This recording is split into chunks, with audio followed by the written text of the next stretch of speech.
Selamat pagi semuanya, selamat sore yang buat ada Indonesia, luar biasa. Kita percaya kita semua diberkati Tuhan, amin. Penyertaan Tuhan sungguh sangat nyata dalam kehidupan kita. Dan kita tahu tema gereja kita sepanjang tahun 2026 adalah hidup berdampak jadi berkat. Makanya saya sekali lagi mau mengatakan salam penuaian, salam impactful life, hidup berdampak jadi berkat. Di mana ayat utamanya kita tahu ada di Matius 5 ayat 13 sampai 14 yaitu tentang garam dan terang dunia. Nah, Saudara, untuk subtema bulan April serinya adalah kita itu semua harus mau dimuridkan dan memuridkan. Dan ada ayat emasnya, kita mau buka baca bersama-sama di Matius 28 ayat 19 sampai 20. Oke, udah ketemu ya, saya baca ya. Matius 28 ayat 19 sampai 20. Dan ajarlah mereka melakukan segala sesuatu. Artinya saudara, kita itu kan udah mendapatkan banyak, mendapatkan knowledge yang banyak tentang firman Tuhan. Maka apa yang sudah diajarkan kepada kita, apa yang kita punya, kita itu harus bagikan juga. Jangan hanya buat diri kita sendiri, saudara. Saya pernah baca buku, saya lupa karena udah lama, tetapi di dalam buku itu diceritakan kita itu semua itu pada dasarnya semua manusia itu sedang ngantri, saudara.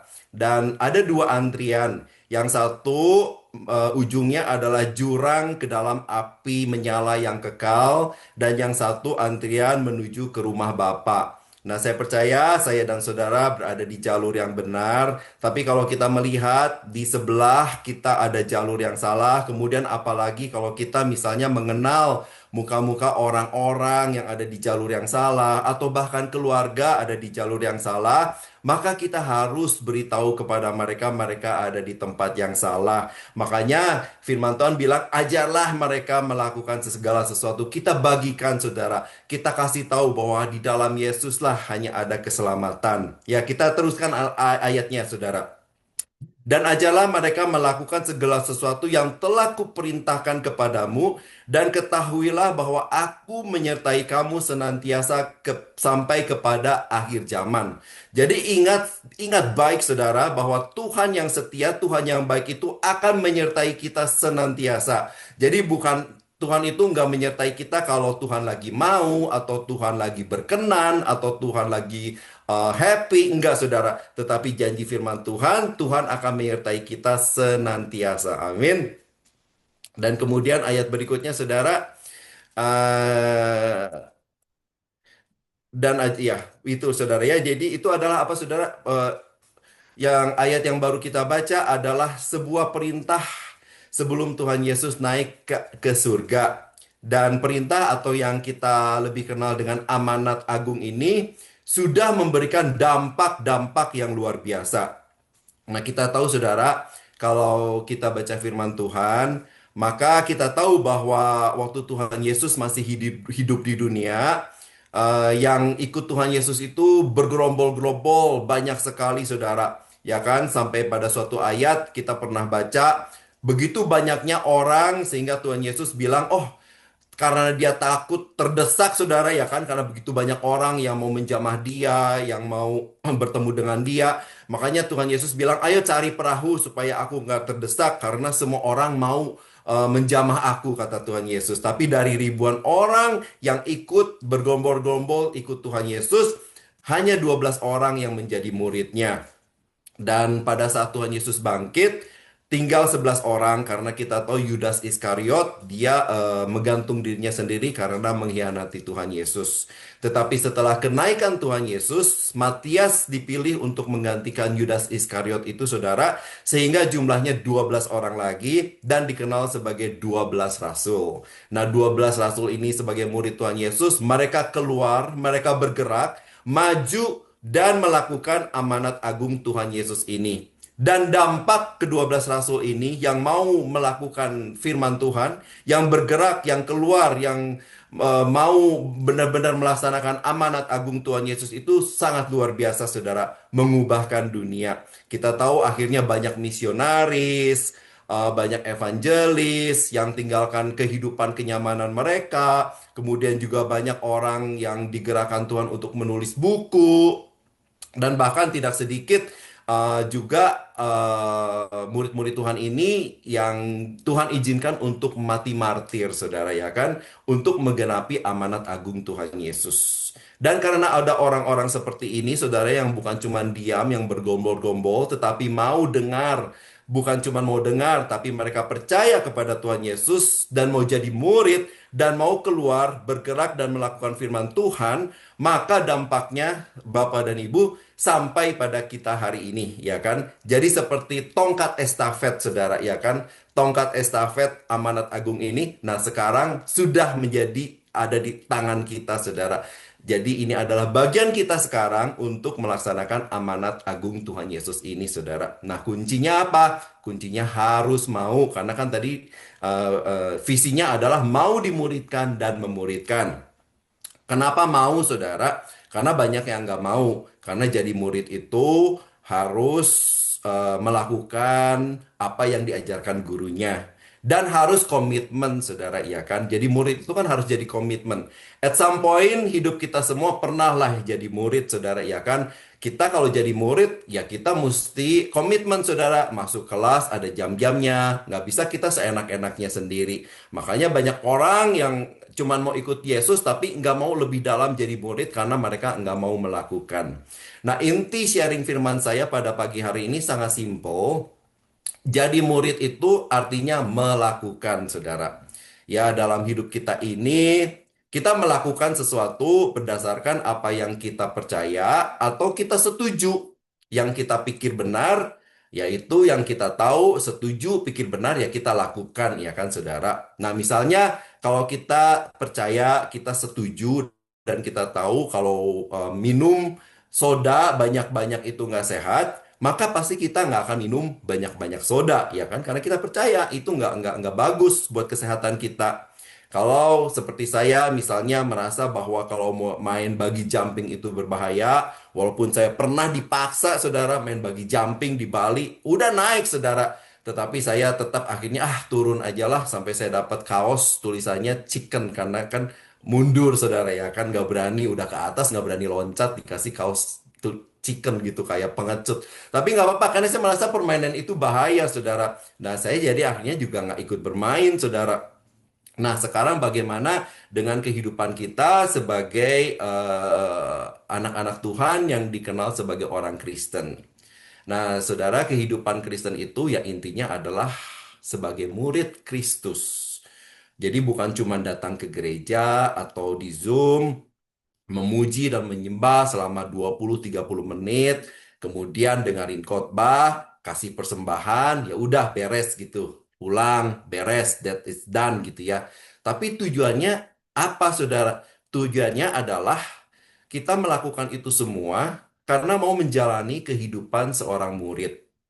Dan kalau kita percaya dan setuju, saudara, maka kita juga mau lakukan bagian kita itu sebagai murid, yaitu melakukan firman Tuhan. Jadi bagaimana mau belajar menjadi murid Kristus itu? Tentunya banyak sekali, saudara, yang harus kita pelajari menjadi murid Kristus, karena itu adalah tahap proses belajar yang kita harus lakukan setiap hari. Dan bulan ini kita udah banyak banget diajar, saudara, mulai dari Pastor Lukas yang mengajarkan bagaimana syarat-syarat menjadi murid Kristus, Pastor Deborah juga udah mengajar kita, dan minggu lalu Pastor Yongki juga udah mengajar kita. Nah, jadi pada pagi hari ini saya yang akan menutup seri di bulan ini. eh, Kita mau belajar sedikit kebenaran firman Tuhan dari kitab Yakobus, saudara. Nah, sedikit latar belakang Yakobus. Nah, Yakobus yang menulis kitab Yakobus itu siapa, saudara? Kayaknya saya pernah sharing juga, saya pernah ceritakan, tapi saya ceritakan sedikit lagi di sini, saudara, sekali lagi. Yakobus yang menulis kitab Yakobus di dalam firman Tuhan itu disebut sebagai saudara laki-laki Tuhan Yesus. Dan banyak yang menafsirkan dia adalah adik dari Tuhan Yesus. Nah, kita tahu kalau Tuhan Yesus itu kan lahir dari Roh Kudus. Sedangkan Yakobus lahir dari, ya, karena namanya Yusuf dan Maria kan sebagai suami istri. Mereka akhirnya juga punya anak-anak yang lain dan salah satunya adalah Yakobus ini, saudara. Nah, bayangin aja Yakobus ini pertamanya nggak percaya juga bahwa abangnya Yesus itu adalah Tuhan, saudara. Bahkan kalau kita baca di Markus 3 ayat 21, keluarga Tuhan Yesus itu aja sampai at some point berkata bahwa menganggap Tuhan Yesus itu nggak waras lagi, saudara. Nggak percaya, at some point nggak percaya mereka adalah Tuhan. Tapi ada yang mengubahkan pandangan Yakobus ini. Pandangan Yakobus ini berubah setelah kematian dan kebangkitan Tuhan Yesus. Nah, Yakobus juga adalah salah satu orang yang ditemui secara khusus oleh Tuhan Yesus setelah kebangkitannya. Dan setelah itu hidup Yakobus berubah menjadi murid Kristus, mengalami transformasi iman, dan menulis kitab Yakobus ini, saudara. Kalau kita baca tulisan kitab Yakobus, maka kita akan tahu bahwa Yakobus ini orangnya adalah to the point. Orangnya itu langsung blak-blakan, saudara. Kalau menegur ya langsung tegur. Kalau menasehatkan ya langsung dinasehatkan. To the point orangnya, saudara. Seperti mungkin kalau saudara punya teman yang to the point. Ada teman saya yang selalu to the point ketemu saya, tambah gendut aja lu, gitu kan ya saudara ya. Atau langsung to the point. Nah, ini adalah sifat Yakobus. Banyak yang Yakobus tulis, saudara, tapi pagi hari ini kita mau baca beberapa ayat yang dia tulis. Nah, saya mau kita buka sama-sama ayatnya, saudara, di Yakobus 1 ayat 22. Yakobus 1 ayat 22 berkata, "Tetapi hendaklah kamu menjadi pelaku firman dan bukan hanya pendengar saja, sebab jika tidak demikian kamu menipu diri sendiri." Nah, benar kan saudara? To the point banget ya tulisannya Yakobus ini, saudara. Yakobus bilang, kalau kita murid Kristus, hendaklah menjadi pelaku firman dan bukan hanya pendengar saja. Nah, sekarang yang harus kita tanya dan jawab jujur kepada diri kita masing-masing, apakah kita ini memang udah melakukan firman Tuhan atau so far cuma jadi pendengar saja, saudara? Dan kalau jawabannya sudah melakukan, apa kita udah melakukan semua atau sebagian saja yang kita lakukan? Kita cuma mau melakukan yang kita pikir kita suka aja. Kalau kita rasa enak dan kita bisa lakukan, ya kita lakukan. Kalau itu kita rasa mengekang kebebasan kita atau membatasi kesukaan kita, ya kita nggak lakukan. Dan sering anak Tuhan itu pakai alasan, roh kita memang penurut, tapi daging lemah, saudara. Tapi kata Yakobus yang baru ayat yang kita tadi baca, kalau kita tidak melakukan firman Tuhan, dibilang kita itu sedang menjadi penipu. Siapa yang ditipu, saudara? Siapa korbannya? Kan kalau yang menipu pasti ada korban, saudara. Dan ternyata korban penipuan itu adalah diri kita sendiri, saudara. Kita adalah korban penipuannya, saudara. Nah, kita kira kita udah jadi benar-benar murid Kristus, tapi sebenarnya kalau kita belum melakukan firman Tuhan atau cuma melakukan sebagian firman Tuhan, kenyataannya kita belum benar-benar jadi murid Kristus. Mungkin kita pikir kita hidup udah benar, tapi ternyata kita belum sampai ke sana. Saudara, kita pernah lah semua pasti pernah ikut suatu yang namanya KKR atau retreat atau seminar, ya kan? Nah, lalu kalau kita flashback, kita ikut KKR, kita ikut seminar, kita pasti semua merasakan jamahan kuasa Tuhan.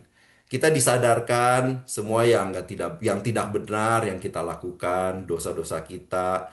Kemudian kita ada rasa menyesal, kita merasa berdosa, kita merasa ditegur, semua campur aduk perasaannya jadi satu. Dan yang akhirnya selalu biasanya di akhir KKR atau retreat kita bilang kita mau bertobat, kita bilang mau komitmen lagi sama Tuhan.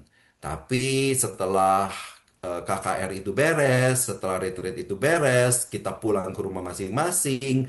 Beberapa saat kemudian, mungkin ada yang beberapa hari, beberapa minggu, atau beberapa bulan, kita lupa dengan semua yang kita alami di retreat atau KKR itu. Kita lupa janji sama Tuhan, dan kita melakukan hal yang sama lagi. Yang gosip ya balik gosip, yang pemarah ya balik pemarah, yang tukang bohong ya balik tukang bohong, dan daftarnya the list is go on, saudara. Kita lupa dengan Kita pernah merasa bersalah, ditegur tadi, saudara. Penting nggak sih kita punya rasa bersalah dan ditegur? Itu penting banget, saudara. Kita semua harus bersyukur kalau masih merasakan kuasa Roh Kudus yang menegur dan mengingatkan kita. Tapi kalau kita cuman pikir, ah udah rasa bersalah, ya kan? Kita mengaku dosa, kita nangis, kita merasa udah ditegur, dan kita pikir itu udah cukup, saudara, ya kan? Perasaan kita jadi lega, kita pikir ya udahlah selesai. Nah, tapi sebenarnya kalau perasaan ini cuma datang sebentar lalu lupa, nah kita sebagai murid Kristus itu sebetulnya belum melakukan apa-apa, saudara. Dan perilaku ini dibilang Yakobus adalah menipu diri sendiri. Nah, kalau kita selalu punya perilaku menipu diri sendiri ini, saudara, bagaimana kita bisa membawa orang lain, bagaimana kita bisa memuridkan orang lain, bagaimana kita bisa membawa orang lain percaya kepada Tuhan. Karena kita sendiri adalah penipu dan korbannya kita adalah diri kita sendiri, saudara.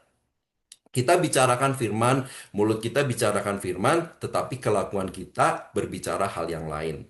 Dan akhirnya hal ini akan menjadi hambatan kita untuk memuridkan orang lain. Jadi ajaran firman Tuhan melalui Yakobus hari ini adalah jangan cuma jadi pengikut Tuhan Yesus, jadi orang Kristen, jadi murid Yesus yang kita pikir udah merasa benar, udah merasa banyak terima dan tahu firman Tuhan. Lalu kita berkata, "Puji Tuhan, Tuhan udah tegur saya. Puji Tuhan, saya udah merasa bersalah, saya udah bertobat." Tapi setelahnya juga cepat lupa dan tidak melakukan apa-apa, saudara. Nah, contohnya, saudara, saya ini orang yang suka nyemil, saudara. Favorit saya adalah potato chips dan popcorn. Apalagi kalau saya tahu besoknya adalah hari yang agak santai, saudara. Nggak ada job, nggak ada tugas, nggak ada misalnya tugas kerja atau tugas di gereja, sharing gitu kan. Jadi ada waktu santai dikit lah, saya nonton. Itu saya kalau beli potato chips itu bisa berbagai macam flavor, berbagai macam rasa. Dan itu nggak cukup satu yang saya buka, semuanya saya buka, saudara.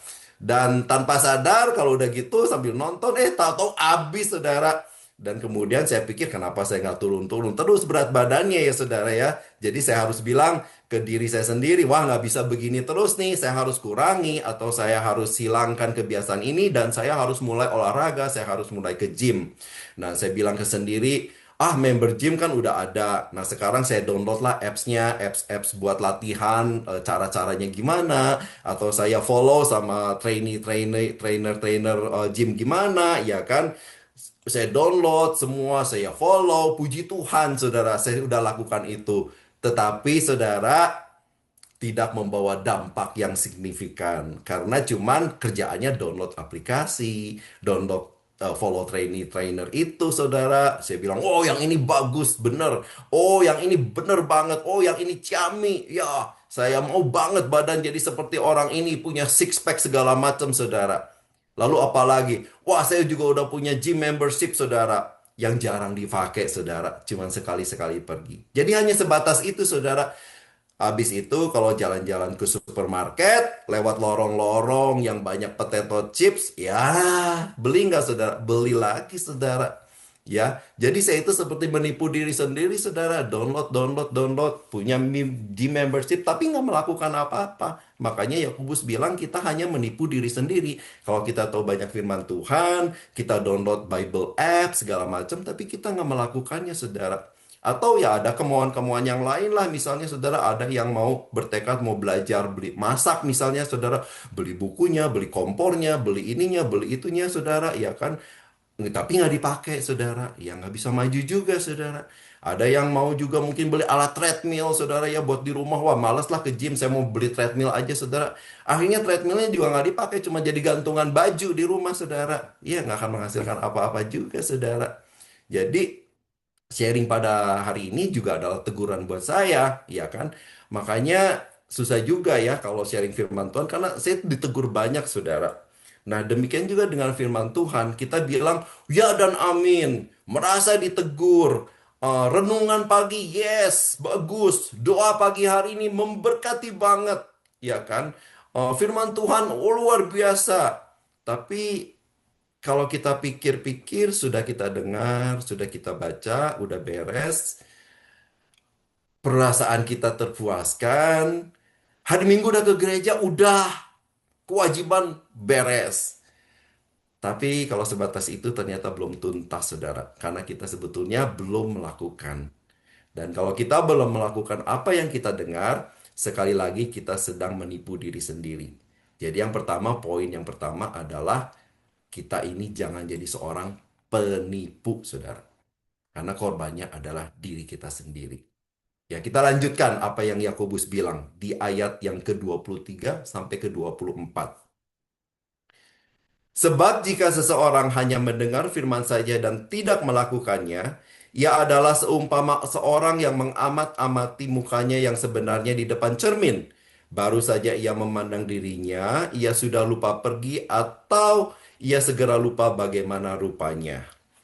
Nah, masalah yang kedua, kalau kata Yakobus, kalau kita nggak mau jadi murid yang hanya mendengarkan dan tidak melakukan, kita itu diumpamakan seperti orang yang mengamat-amati mukanya yang sebenarnya di depan cermin, saudara. Cermin pada zaman itu nggak seperti kita sekarang. Cerminnya itu kalau kita sekarang kan very clear ya kan, kaca bening jelas. Tapi pada zaman itu kaca itu terbuat dari logam yang dipoles, saudara. Misalnya seperti perunggu atau tembaga, bisa perak, digosok sehingga mengkilap dan ada bayangan di muka cermin. Dan bayangannya itu nggak jelas seperti kita sekarang. Jangan bayangkan bayangan itu jelas, saudara. Bayangannya itu nggak jelas dan agak blurry, saudara. Nah, udah nggak jelas gitu, amat-amati, bayangannya nggak jelas, terus udah gitu pergi aja, saudara. Jadi langsung lupa dengan bagaimana penampilan yang tadi baru kita lihat di depan kaca yang zaman dulu itu, saudara. Jadi masalah yang kedua yang kita punya, bila kita tidak melakukan ajaran firman Tuhan, kalau kita cuma jadi pendengar saja, kita itu dibilang pelupa, saudara. Udah penipu, pelupa lagi. Mudah sekali lupa, saudara. Khotbah minggu lalu apa? Lupa. Jangankan yang minggu lalu, mungkin setelah 3-4 jam kemudian ditanya khotbahnya tadi apa? Lupa, saudara. Iya kan? Cepet banget lupanya, saudara. Kenapa? Karena kita nggak latih melakukannya. Tapi kalau kita latih melakukannya, kita nggak akan mudah lupa. Setuju, saudara? Saudara, sekarang ini kita bisa belajar banyak dari YouTube, ya kan? Misalnya mau belajar drive, nyetir mobil misalnya, adalah petunjuknya, saudara. Tapi kalau cuman kita lihat, saudara, cuman kita lihat-lihat aja, cuman dengar petunjuknya, tapi kita nggak latih dan kita nggak lakukan, ya kita pasti lupa dan nggak sampai kapanpun nggak akan bisa setir mobil, walaupun mobilnya udah ada, walaupun mobilnya udah kita beli. Tapi kalau kita udah dengar, kita belajar, dan kita juga bersama-sama dengan instrukturnya di dalam mobil itu, saudara, diajarin di dalam satu mobil, kita diajarin praktek, kita diajarin melakukannya, lama-lama juga pasti bisa, saudara, dan nggak akan pernah lupa lagi, saudara. Kalau sudah sering, kita nggak akan lupa, saudara, ya kan? Gimana cara nyetir mobil? Kita nggak mungkin kalau udah bisa, udah lancar, kita masuk mobil, lupa lagi. Aduh, pertama apa ya? Mesti diapain ya? Gimana ya cara start mobil ini ya? Kalau mau jalan atau mau rem, apa yang harus injak ya? Enggak, saudara, otomatis aja. Karena kita udah biasa melakukannya, saudara, ya kan? Bahkan saudara, kita bisa kalau udah mahir, kita bisa nyetir sambil satu tangan pegang setir, satu pegang kopi. Itu bisa, saudara, karena kita udah mahir, saudara. Karena kita udah melakukannya dan melakukannya dan melakukannya dan melakukannya lagi. Akhirnya kita bisa. Bahkan kalau kita pergi liburan pun, saudara, dan enggak drive selama 1-2 bulan, kalau kita pulang ya tetap bisa, saudara, iya kan? Bahkan yang belajar naik sepeda juga sama. Belajar naik sepeda sampai jatuh-jatuh, sampai luka-luka. Tapi kalau udah bisa, kalau dilatih terus bisa, ya terus bisa, saudara. Jadi Yakobus bilang, kalau cuma dengar tapi tidak melakukan, ya cepat lupa. Kita mungkin coba melakukan tapi gagal, nggak berhasil, nggak apa-apa, saudara. Ada kasih karunia Tuhan yang memampukan kita. Ada grace, kasih anugerah Tuhan yang membuat kita berdiri lagi.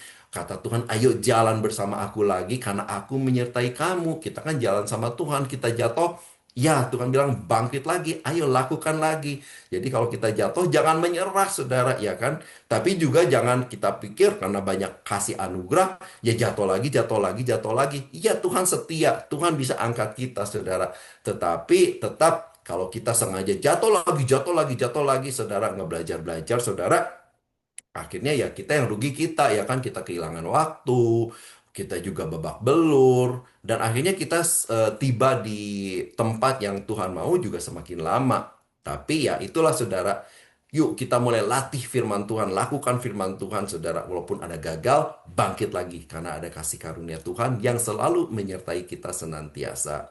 Dan yang pasti nggak akan cepat lupa, saudara.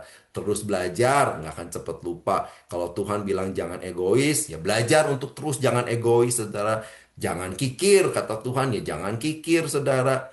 Kalau kata Tuhan harus mengampuni, ya kita mesti mudah mengampuni. Kalau kata Tuhan jangan mudah tersinggung, ya jangan cepat tersinggung, marah, saudara. Kalau kata Tuhan jangan bohong, latih terus, saudara. Karena kadang-kadang kebiasaan itu langsung keluar aja, kata-kata bohong itu keluar aja, saudara.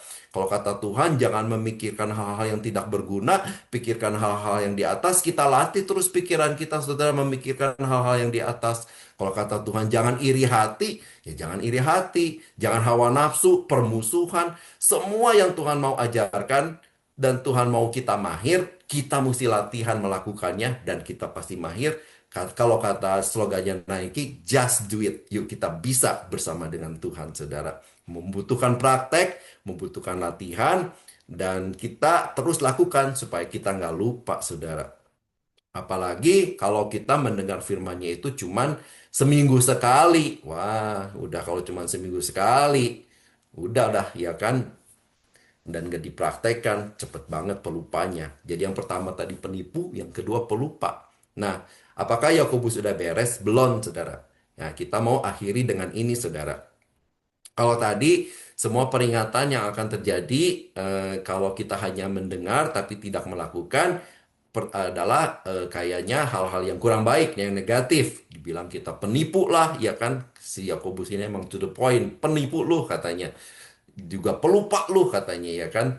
Nah, sekarang Yakobus mau menunjukkan hal yang positifnya, saudara. Kalau kita mau melakukan firman Tuhan. Nah, Yakobus 1 ayat 25. Tetapi barang siapa yang meneliti hukum, ya kan? Nah, saudara, kata meneliti, meneliti itu nggak asal-asalan. Meneliti itu nggak sambil lalu. Meneliti itu baca firman nggak sambil nonton. Meneliti itu nggak baca firman sambil main sosial media kita. Tapi meneliti itu sungguh-sungguh saudara kita luangkan waktu, kita renungkan, kita baca, kita mau cari tahu lebih dalam apa artinya, kita mau cari tahu kenapa Tuhan ngomong gini, kenapa, pokoknya kita mau meneliti saudara, mau tahu lebih dalam lagi saudara. Nah kemudian kita lanjutkan ya. Tetapi barang siapa yang meneliti hukum yang sempurna saudara. Nah hukum yang sempurna itu apa saudara? Yang nggak ada lain, hukum yang sempurna itu adalah firman Tuhan. Karena firman Tuhan itu hukum Tuhan, perintah Tuhan, pengajaran Tuhan. Kemudian Yakobus bilang yaitu hukum yang memerdekakan orang. Nah, sampai sini saudara, waktu saya baca firman ini, memerdekakan ya kan? Firman Tuhan, hukum Tuhan itu memerdekakan. Saya ingat di satu hari di worship from home, saya lupa saudara siapa yang membawakan, tapi saya ingat banget orang ini menjelaskan, hamba Tuhan ini menjelaskan sangat bagus bahwa firman Tuhan itu memerdekakan kita. Karena kita sering bilang gini loh, atau kita rasa begini, ah firman Tuhan itu kalau kita lakukan berat, mengekang, ini nggak boleh, itu nggak boleh. Tapi Yakobus bilang malah memerdekakan, ya kan? Nah, mungkin Bapak Ibu pernah dengar ilustrasi ini, Saudara. Ilustrasi ikan yang hidup di air. Ikan itu merdeka selama dia hidup di air, Saudara. Dia bisa berenang kemana aja, dia bisa hidup, dia bernafas, dia bisa bergerak mau kemana berenang, selama dia di dalam air. Selama dalam air itu apa, saudara? Itu adalah hukum alam buat ikan itu. Jadi air itu adalah batasan. Buat ikan itu bisa hidup dan merdeka bergerak bebas, harus hidup di dalam air. Kalau ikan itu bilang, aku nggak mau, aku mau keluar dari batasan ini. Kemudian dia keluar, saudara, dari air. Mungkin dia bisa hidup cuman sebentar, mati. Kenapa, saudara? Karena ada hukum lain yang bekerja di luar batasan hukum air yang seharusnya dia hidup, saudara. Karena ikan nggak diciptakan untuk hidup di luar air, saudara. Jadi batasan ikan adalah air. Nah, jadi kalau kita bilang Tuhan membatasi aku, ini nggak boleh, itu nggak boleh, kita salah, saudara. Intinya yang harus kita sadari dan kita pegang, saya bacakan slide berikutnya, saudara. Firman Tuhan ketika dilakukan pada mulanya terasa membatasi, mengekang. Karena kenapa? Daging kita ini kan susah tunduk sama Tuhan. Daging kita ini terserah maunya aku aja, maunya gua aja. Kalau bahasa Sunda, kumaha aing we gitu, saudara. Kalau saya bilang ke teman-teman dulu, saya dulu bahasa Sunda, kumaha aing we. Gimana aku aja, EGP. Yang lain emang gua pikirin, saudara. Ya kan? Tapi justru kalau firman Tuhan kita lakukan, akhirnya memberi kemerdekaan yang sejati. Kalau kata Tuhan hidup jujur, jangan bohong, enak, saudara. Merdeka kita. Kita nggak usah ingat-ingat lagi, bohong apa ya tadi ke si A, bohong apa tadi ya ke si B. Ceritanya mesti sinkron. Akhirnya kita bohong satu ditutupi kebohongan lain, kebohongan lain, kebohongan lain. Nah itu, saudara. Tapi kata firman Tuhan, kalau jujur itu enak ya enak, merdeka akhirnya, saudara. Ya kan? Tapi sebaliknya, saudara, ketika dosa dilakukan, ya kan? Dosa dilakukan pada mulanya terasa menyenangkan, saudara. Tapi pada akhirnya mengekang dan memperbudak hidup kita. Akhirnya kita nggak bebas, saudara. Kita malah diperbudak, saudara. Kita jadi hidupnya penuh ketakutan, nggak ada damai. Kita merasa merasa bersalah terus-menerus yang nggak ada ujungnya. Kita stres. Semua karena kita pikir enak melakukan semua yang kita mau. Merdeka palsu yang membawa kita kepada perbudakan. Makanya Yakobus bilang, teliti hukum yang sempurna. Karena itu akan memerdekakan kita, saudara. Yakobus lanjutkan lagi. Cuman bukan itu, bukan cuman meliti. Dia bilang, bertekun di dalamnya. Jadi bukan hanya mendengar dan melupakan, tetapi sungguh-sungguh melakukan. Dan dibilang apa, saudara? Ia akan berbahagia oleh perbuatannya. Yuk kita tampilin ayatnya sekali lagi, saudara. Yakobus 1 ayat 25. Tetapi hendaklah kamu menjadi yang 25. Yakobus 1 ayat 25.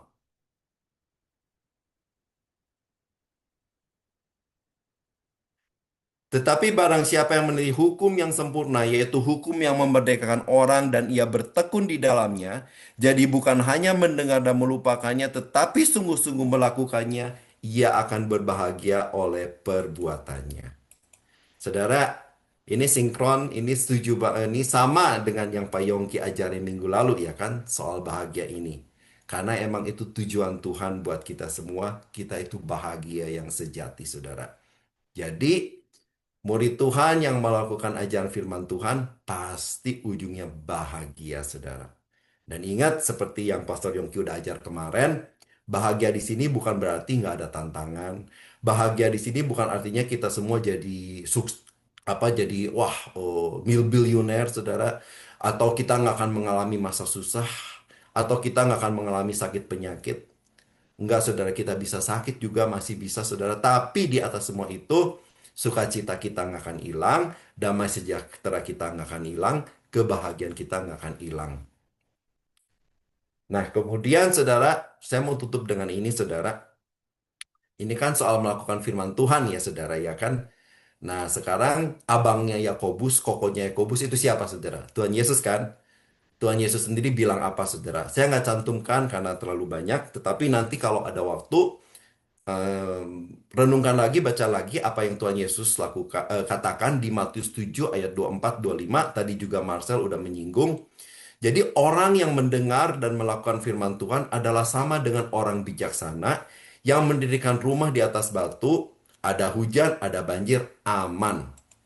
Tapi orang yang mendengar perkataan Tuhan dan tidak melakukannya sama dengan orang bodoh yang mendirikan rumah di atas pasir, hujan banjir datang, rubuh. Bukan cuma rubuh, firman Tuhan berkata apa, saudara? Hebatlah kerusakannya, saudara. Yang pertama, kalau kita lakukan, apapun yang datang, hidup kita aman. Yang kedua, kalau kita nggak melakukan, firman Tuhan bilang, rubuh dan hebatlah kerusakannya. Nah, renungkan ini sebentar, saudara. Ini adalah hidup kita. Penting banget. Tuhan udah belak-belakan.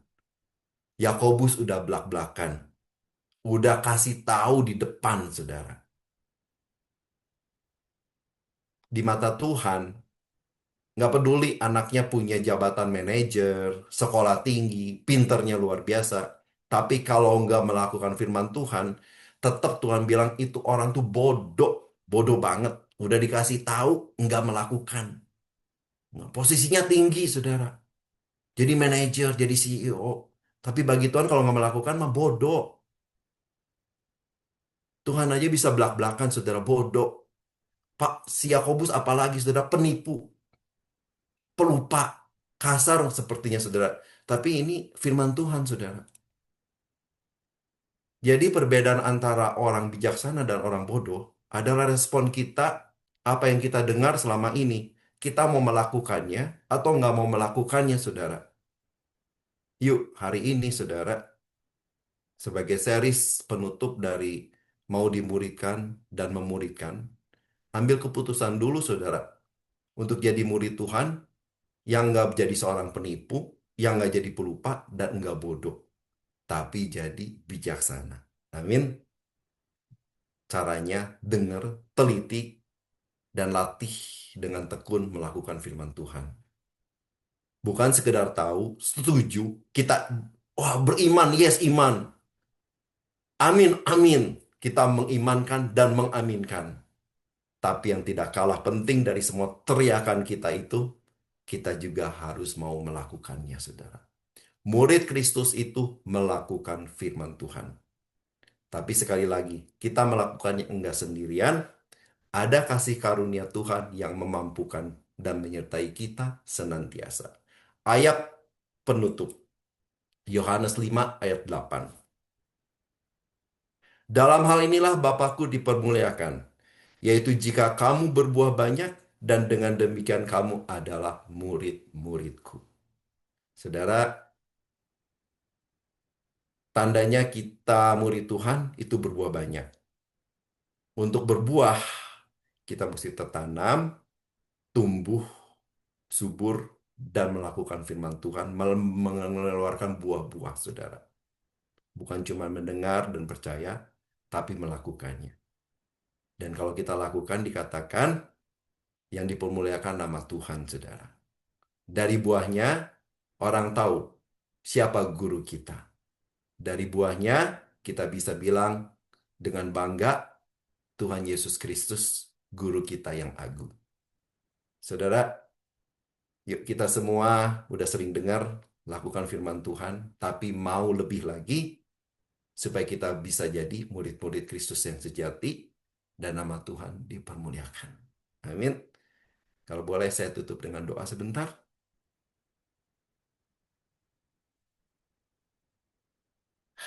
Bapa, terima kasih Tuhan Yesus. Engkau setia, Engkau panjang sabar, tapi Engkau juga Allah yang adil, Tuhan.